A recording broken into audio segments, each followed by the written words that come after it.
आखातामधल्या देशामध्ये सुरू असलेल्या युद्धाला 1 महिना होतोय आणि या सगळ्याचा परिणाम देशभरामधल्या वेगवेगळ्या क्षेत्रामधल्या कंपन्यांसह सर्वसामान्य नागरिकांना बसतोय।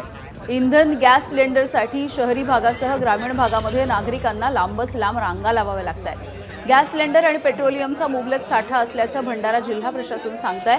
तरी देखील ग्रामीण भागामधील नागरिक गॅस सिलेंडरसाठी पहाटेपासून गर्दी करतायत। सध्या भंडाऱ्याचं तापमान 40 अंशांच्या घरात पोहोचले तरी देखील एका सिलेंडरसाठी नागरिकांची भर उन्हात गर्दी दिसतेय। मोहाडी तालुक्यामधल्या जाम इथल्या HP गॅस एजन्सीच्या समोरून आढावा घेतला आमचे प्रतिनिधी प्रशांत देसाई यांनी। आपण सध्या भंडाऱ्याच्या मोहाडी तालुक्यातील या जाम येथील HP गॅस एजन्सी मध्ये आलोय। इथे मागील काही दिवसापासून भंडारा जिल्हा प्रशासन एकीकडे म्हणताय की गॅस सिलेंडर असो पेट्रोलियम पदार्थ कुठलीही अडचण नाही आणि मुबलक प्रमाणामध्ये साठा आहे।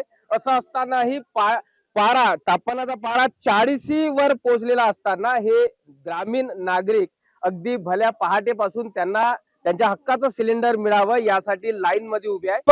आणि काय सांगण्यात येत आहे? 3-4 दिवस झाले आहेत आम्ही दररोज नंबर लावत आहोत पण काही नंबर लागे नाही। OTP आली आहे, दररोज येथून वापस जातून पण हंडा काही मिळे नाही। आज आलो 7 वाजेपासून पण अजून नंबर लागले नाही। हे इतके पाणी नाही काही नाही, ज्यांना येणार सुरू काय सांगतात एजन्सी वाले तुम्हाला? मिळल म्हणत आहेत।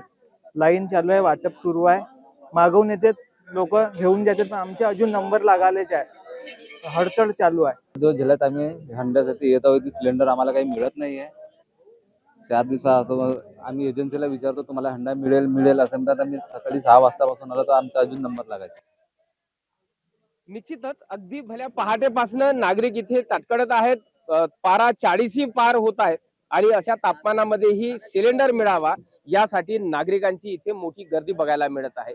प्रशांत देसाई, ABP माझा, जाम, भंडारा। ABP माझा, उघडा डोळे बघा नीट।